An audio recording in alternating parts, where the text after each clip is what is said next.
नमस्ते स्टूडेंट्स। ये वीडियो आपको बहुत हेल्पफुल होने वाला है बिकॉज ये वीडियो में मैं आप लोगों को 4 मार्क्स डन करा के देने वाला हूँ।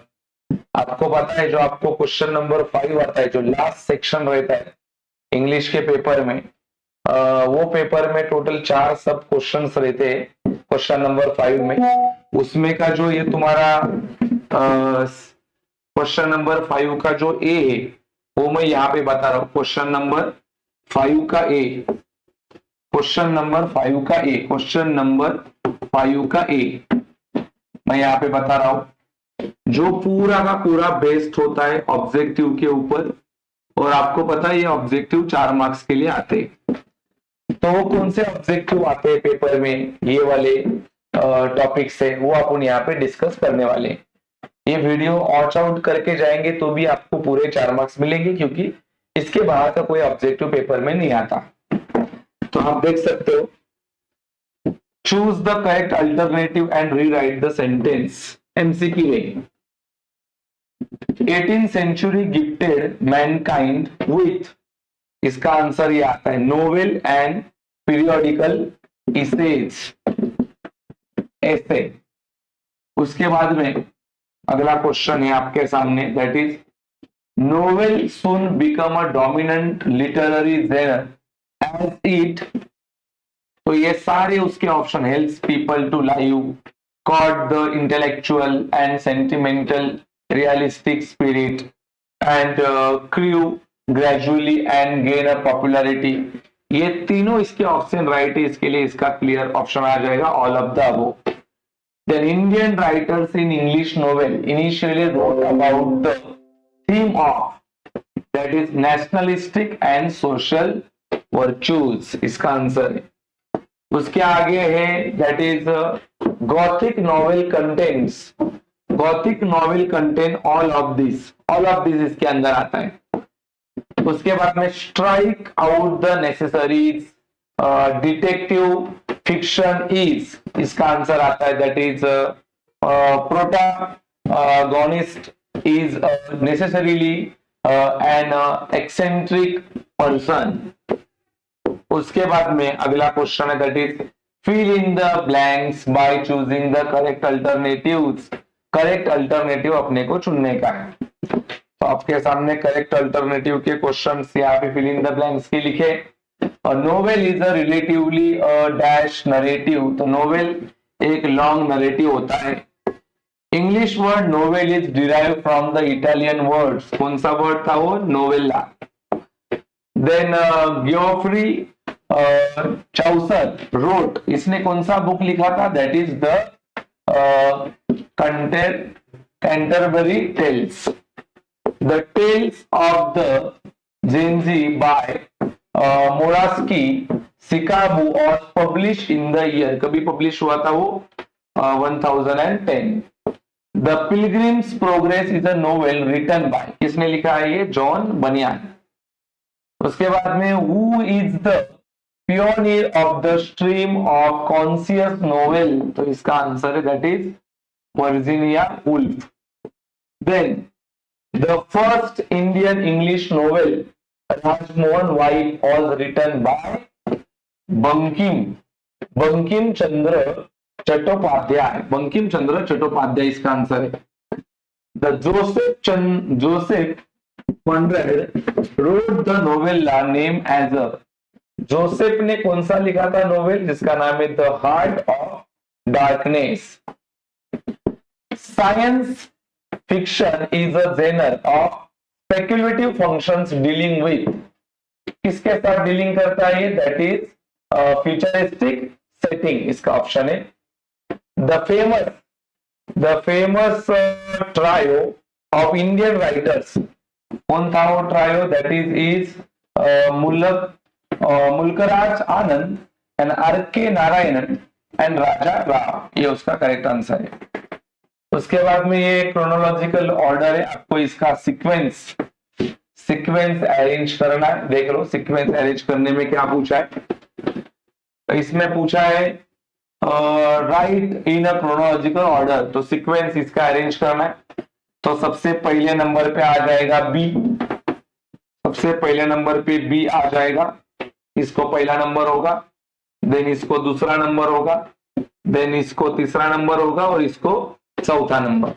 अभी देखो एक्सप्लेन करने के लिए इतना टाइम बचा नहीं, अपन खाली नजर के ऊपर से निकाल रहे हैं ये, ताकि कल आएगा तो अपने को मालूम पड़ेगा।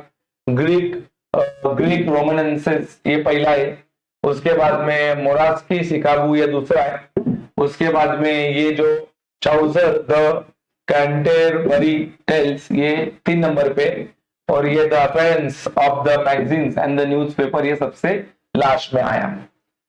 उसके बाद में आप देख रहे हो, उसके बाद में ये एक क्रोनोलॉजिकल ऑर्डर है आपके सामने, देखो राइट इन ए क्रोनोलॉजिकल ऑर्डर, राइट इन ए क्रोनोलॉजिकल ऑर्डर।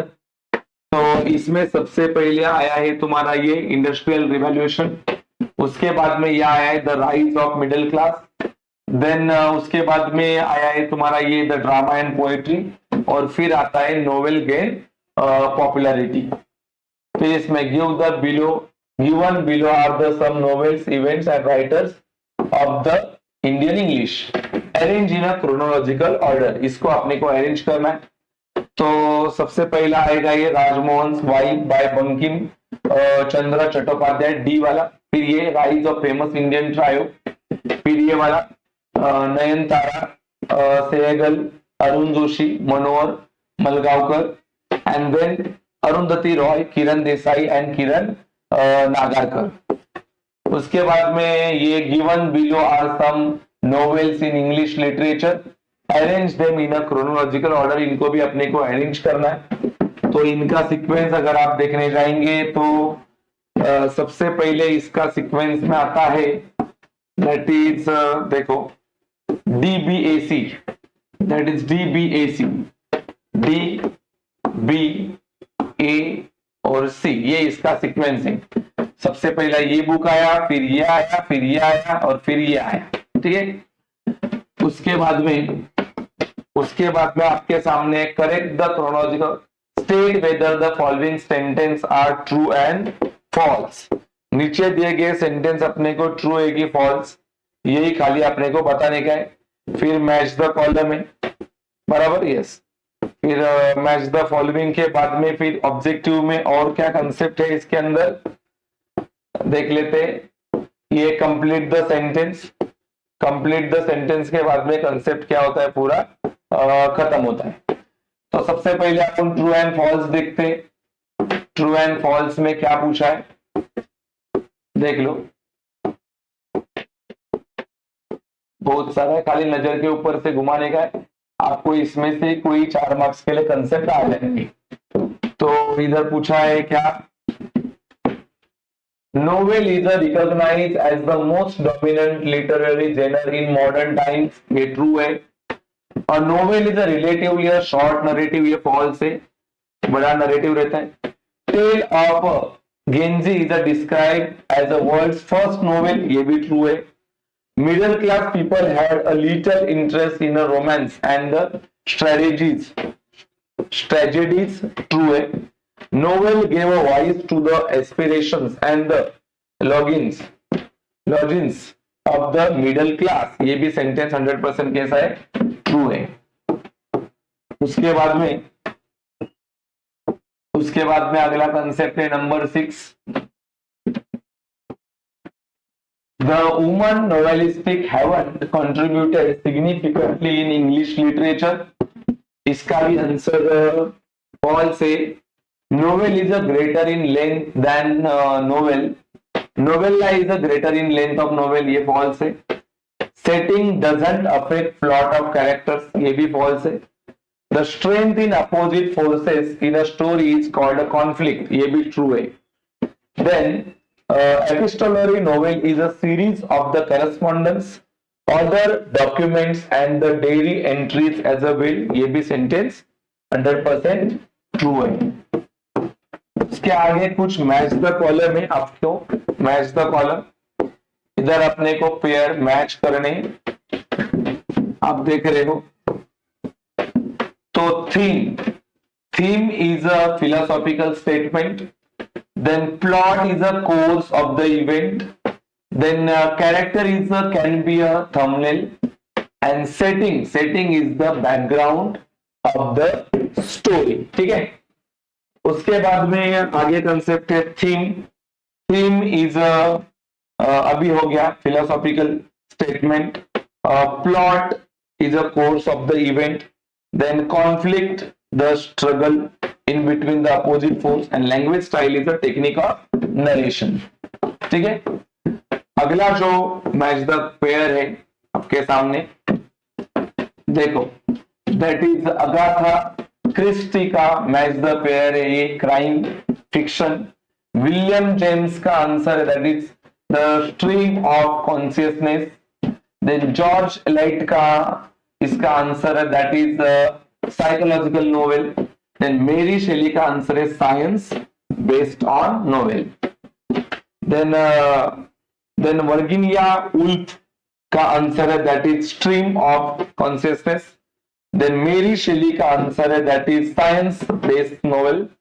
देन फ्रांस ब्यूरने का आंसर है that is novel of manners. And red Cliff का आंसर है दैट इज गॉथिक नोवेल.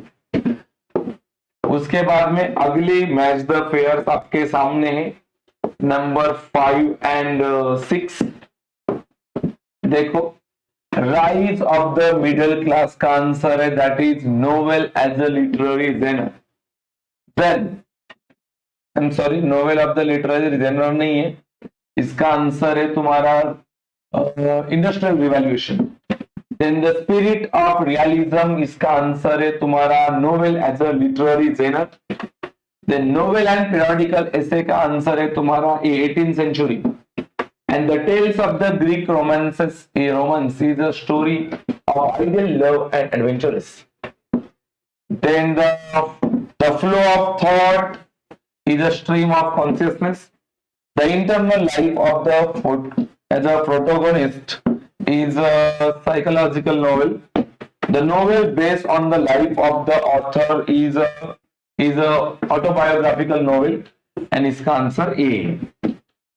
अभी अगला जो कंसेप्ट है that is number 7 and number 8 आपके सामने. दैट इज 1 डैनियल डीफो का आंसर है तुम्हारा Robinson Crusoe. Then Jonathan Swift का आंसर है तुम्हारा Gulliver travels. Then Samuel Richardson का आंसर है तुम्हारा ये पैमिला. देन जॉन बर्नियन का आंसर है द पिलग्रिम प्रोग्रेस. देन ये पिकाक्यू नोवेल, ये इसका आंसर मैं बताता है. फर्स्ट का आंसर तुम्हारा सी है. फर्स्ट का आंसर सी है. देन सेकेंड का डी है. देन ए और इसका आंसर बी है. That is utopian novel. That is a speculative functions. उसके बाद में जो अगला कंसेप्ट है, जो 9वां मैच द कॉलम आपके सामने 9 और 10 आप देख रहे हो. थॉमस मान का आंसर है that is Death in Venice. Then John Steinbeck का आंसर है तुम्हारा ये पर्ल. देन हैरी जेम्स का आंसर है तुम्हारा B the Turn of the Screw. And the Joseph Conrad का आंसर है तुम्हारा the Heart of the Darkness. Then Murasaki Shikibu का आंसर है तुम्हारा Tale of Genji. Then novella का आंसर है न्यू. देन डॉन किकोट का आंसर है ए. और ये राजमोहन वाइफ का आंसर है बंकिम चंद्र चट्टोपाध्याय. ठीक है, उसके बाद में अगला कंसेप्ट है कंप्लीट द सेंटेंस. देख लो, complete the sentence. The periodical essay and novel are the gift of 18th century. 18th century इसका आंसर आएगा. उसके बाद में the novel is relatively a long narrative function. The industrial revolution gave birth to middle class. Appearance of newspaper 18th century attract a large number of readers from middle class. The rise of novel as a literary genre resulted in a lowering the importance of drama and poetry. अगले तुम्हारे complete the sentence है, that is Salman Rushdie was VS Naipaul and Kazuo Ishiguro are immigrant authors. तो इसके अंदर अपन ने सारे जो objective थे जो पेपर में आ सकते हैं, वो सारे ऑब्जेक्टिव अपन ने इसके अंदर कवर किए. देखो मैंने एक्सप्लेन नहीं किए लेकिन आप लोगों को पता है इतना टाइम अपने पास बचा नहीं है. अपन इसको खाली एक बार सुन के भी अपना ऑब्जेक्टिव प्रिपेयर हो सकता है. फिलहाल आपको अगर ये ऑब्जेक्टिव हेल्पफुल लगते हैं तो वीडियो को लाइक करो, शेयर करो और अपने दोस्तों के साथ इसको डिस्कस करो. और चैनल पे नए रहेंगे तो सब्सक्राइब करो. Thank you.